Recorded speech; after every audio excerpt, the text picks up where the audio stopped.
दिनैनि दिना बा दिनैनि साना जोंनि उदालगुरि डिस्ट्रिक्टनि सिङाव बा उदालगुरि रायजो राजाफोरनि थाखाय मोजां दिन होननानै बुंनांगोन।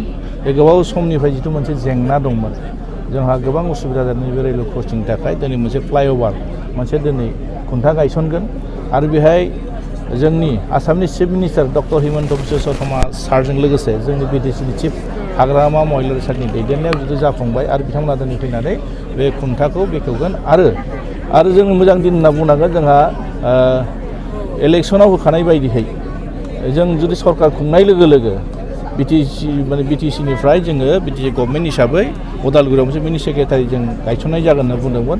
दिनै बेखौबो जोङो दिनै मिनि सेक्रेटारिनि थाखाय दिनै खुन्था गायसनगोन। ओंखायनो बे मोननै हाबाफारि लानानै जोंनि आसामनि चिफ मिनिस्टार आरो बिटिसिनि चिफ हाग्रामा महिलारि सार बिथांमोना फैनानै दिनैनि बे हाबाफारिखौ बेखेवनानै होलांगोन आरो ओंखायनो दिनै जोंहा जि समस्या दंमोन एसेब्लाबो जोंनि समस्याया जोबगोन।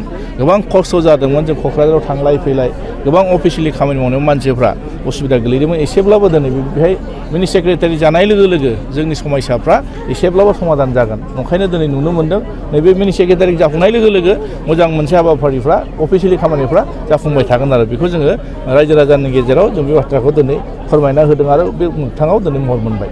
क'क्राझाराव थांनायनि अनगायै उदालगुरियाव मावफुंनो हागोन नामा? निस्सय अफिसियेलि खामानिफ्रा बेहाय जागोन। दिनै नंखायनोथ' मिनि सेक्रेटारि ओंखायनो दिनै बे जागोन अफिसियेलि खामानिफ्रा बे जाखाथारगोन आरो। आচ্ছা फ्लाइअभार लुफुंनायनि बेलायाव माबायदि बेसेबांसो फ्लाइअभाराथ' दिनै अलरेडि जाजोब्बाय डिपिआर जाबाय एस्टिमेट जाबाय टेन्डार जाबाय दा बेखौ मावनायनिसो मोनसे जजा सोलिगासिनो ओंखायनो दिनै बेहाय दिनै खुन्था गायसनगोन आरो बे खुन्था गायसननाय हाबाफारियाव दिनै आं दहायनो बुंखादों जा फैनानै आसामनिफ्राय चिफ मिनिस्टार फैगोन जा बिटिसिनि चिफ फैगोन आरो गोबां जोंनि मन्त्रि मोनलाफोर फैगोन बेहाय बे खामानिफ्रा मोजाङै जाफुंसारगोन।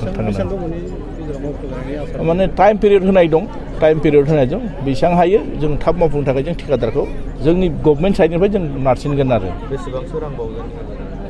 नियार एबाउट माने 60 crores बारा जागोन बियो एक्जेक्ट फिगारखौ आं मिथिया बेखौ जों सोंनानै लानोसै मोनगोन बे 60 crores बारा जागोन आरो प्रजेक्टआ आरो। बे जितु मोननै गिदिर मोनसे एसिभमेन्ट जाना थांबाय बिनि आन्दोआव सोरनि माने सोरखौ माबायदि बे मोननै प्रजेक्टआथ' जोंनि मानगोनां बिटिसिनि चिफ हाग्रामा महिलारि सारा सरकार खुंनाय लोगो लोगो आसाम सरकारनिफ्राय जिथु माने फान्ड नांगौ बे फान्डखौ बिना लानानै मावफुंनाया जोंहा बिटिसिनि चिफ हाग्रामा महिलारि सारखौ जों धन्यबाद होनांगोन आरो बिथांनि नाजानायाव दिनै जाफुंबाय आरो माने आसामनि chief minister doctor Himanta Biswa Sharma बिथांखौ जों धन्यबाद होनांगोन। बिथाङा जे बिटिसिनि जौगानायनि थाखाय जिथु मोनसे जिबायदि फान्ड नांगौ जि पुँजि नांगौ बिथाङा जे रिलिज खालामना होनानै बे खामानिखौ मावफुंनो थाखाय दिनै मोनसे स्टेपब्लाबो दिनै आवगायनो थाखाय जोंखौ माने खाबु होदों बेखौबो धन्यबाद होनांगोन आरो बे जाहैबाय जोंनि गभर्नमेन्टनि नाजानाय बेखौ दिनै जोङो मावफुंनो थाखाय जों हादों आरो।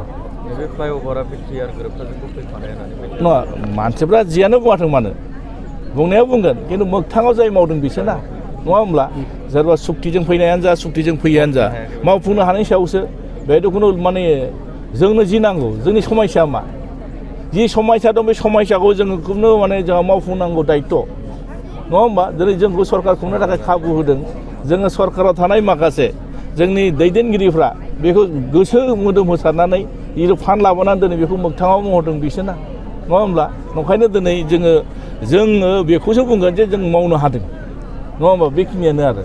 आচ্ছা सेक्रेटारिया माब्लासो बेसेबांसो गोबाव लागोन? सेक्रेटारिया मावगोन जागोन थाब बेसेबां हायो जों खम समनि गेजेराव दिहुननो थाखाय जोङो बेखौ सेस्था खालायगोन आरो अलरेडि बिनि प्रसेसा सोलिगासिनो दं आरो।